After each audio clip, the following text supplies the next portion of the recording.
So not only can a magnetic field exert some force on a moving charge, we're now going to learn that a moving charge or a current can actually create a magnetic field. So there is some type of symmetry here, and as we'll learn later when we learn our calculus, and we do this in a slightly more rigorous way, we'll see that that magnetic fields and electric fields are actually two sides of the same coin of really electromagnetic fields. But anyway, we won't worry about that now, and I think it's enough to ponder right now that a current can actually induce a magnetic field. And actually, just a moving electron creates a magnetic field.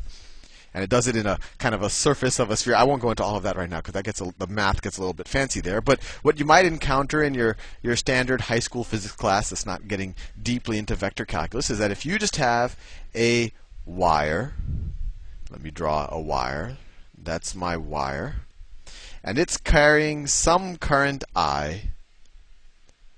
It's carrying some current I. It turns out that this wire will generate a magnetic field, and the shape of that magnetic field is going to be concentric circles around this wire. And let me see if I can draw that. So here I'll draw it just like how I do when I try to do rotations of solids in the calculus video. So the magnetic field, it would go behind and in front, and it goes like that.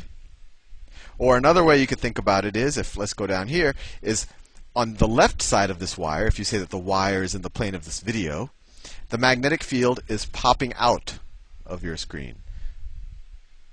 It's popping out of the screen. And on this side, on the right side, the magnetic field is popping into the screen. It's going into the screen. Right? And you could imagine that, right? You could imagine if on this drawing up here, you could say this is where it intersects the screen. All of this is kind of behind the screen. And all of this is in front of the screen. And this is where it's popping out. And this is where it's popping into the screen. Hopefully that makes a little bit of sense. And how did I know that it's rotating this way? Well, it actually does come out of the cross product when you do it with a regular charge and all of that, but we're not going to go into that right now. And so there's a different right-hand rule that you can use. And it's literally, you hold this wire, or you imagine holding this wire with your right hand, with your thumb going in the direction of the current. And if you hold this wire with your thumb going into the direction of the current, your fingers are going to go in the direction of the magnetic field. So let me see if I can draw that. I will draw it in blue. So if this is my thumb is going along the top of the wire, and then my hand is curling around the wire. Right? Those are my knuckles. Those are the veins on my hand. This is my nail. So as you can see, if I was holding that same wire, let me draw the wire. So if I was holding that same wire, we see that my thumb is going in the direction of the current. So this is a slightly new thing to memorize. And what is the magnetic field doing? Well, it's going in the direction of my fingers, right? My fingers are popping out on this side of the wire, right? They're coming out on this side of the wire, and they're going in, or at least my hand is going in on that side. So it's going into the screen. Hopefully that makes sense. Now, how can we quantify? Well, before we quantify, let's get a little bit more of the intuition of what's happening. It turns out that the closer you get to the wire, the stronger the magnetic field, and the further you get out, the weaker the magnetic field. And that kind of makes sense. If you kind of imagine the magnetic field spreading out, well, yeah, I don't want to go into too sophisticated analogies, but if you imagine the magnetic field spreading out, as it goes further and further out, it kind of gets distributed over a wider and wider circumference. And actually, the formula I'm going to give you kind of has a taste for that. So the formula for the magnetic field, and it really is defined with a cross product and things like that, but for our purposes, we won't worry about that. You'll just have to know, kind of, that this is the shape if the current is going in that direction. And of course, if the current was going downwards, then the magnetic field would just reverse directions, but it would still be in concentric circles around the wire. But anyway, what is the magnitude of that field? It is the magnitude of that magnetic field is equal to mu, which is a Greek letter, which I will explain in a second, times the current divided by 2 pi r. So this has a little bit of a feel for what I was saying before, that the further you go out, where r is how far you are from the wire, right? The further you go out, if r gets bigger, the magnitude of the magnetic field is going to get weaker. And this 2 pi r, that looks a lot like the circumference of a circle. So that gives you a taste for it. I know I haven't proved anything rigorously, but it at least gives you a sense. Oh, look, there's a little formula for circumference of a circle here. And that kind of makes sense, right? Because the magnetic field at that point is kind of a circle. The magnitude is equal at an equal radius around that wire. Now, what is this mu, this thing that looks like a U? Well, that's the permeability of the material that the wire's in. So the magnetic field is actually going to have a different strength depending on whether this wire is going through rubber, whether it's going through a vacuum or air or metal or water.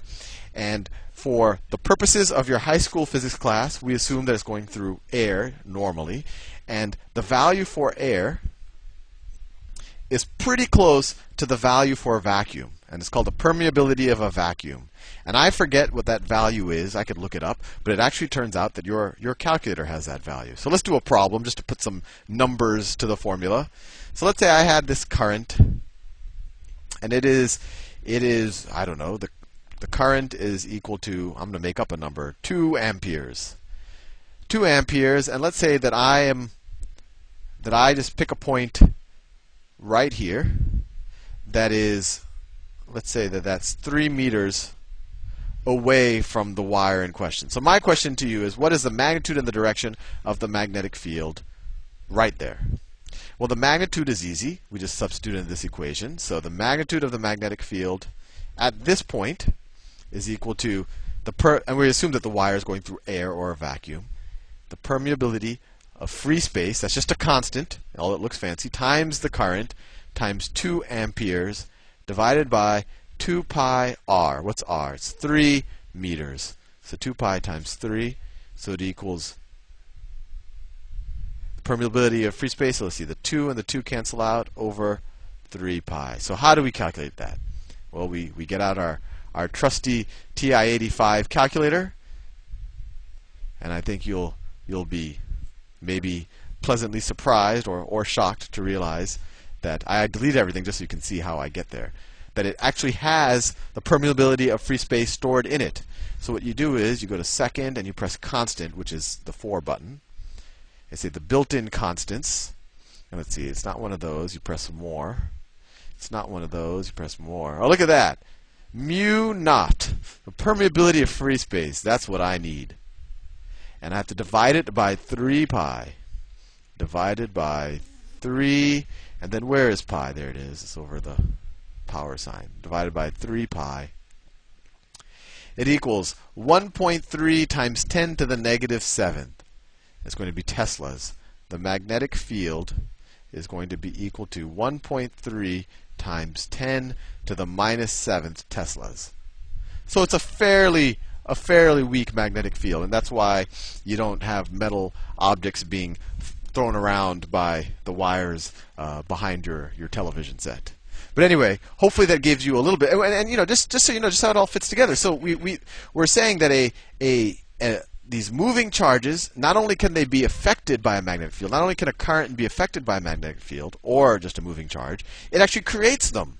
And that kind of creates a little bit of symmetry in your head, hopefully, because that was also true of electric field. A stationary charge, is obviously pulled or pushed by a static electric field, and it also creates its own static electric field. So it's always in the back of your mind, because if you keep studying physics, you're going to actually prove to yourself that electric and magnetic fields are two sides of the same coin, and it just looks like a magnetic field when you're in a different frame of reference, when something is whizzing past you, while if you were whizzing along with it, then that thing would look static, and then it might look a little bit more like an electric field.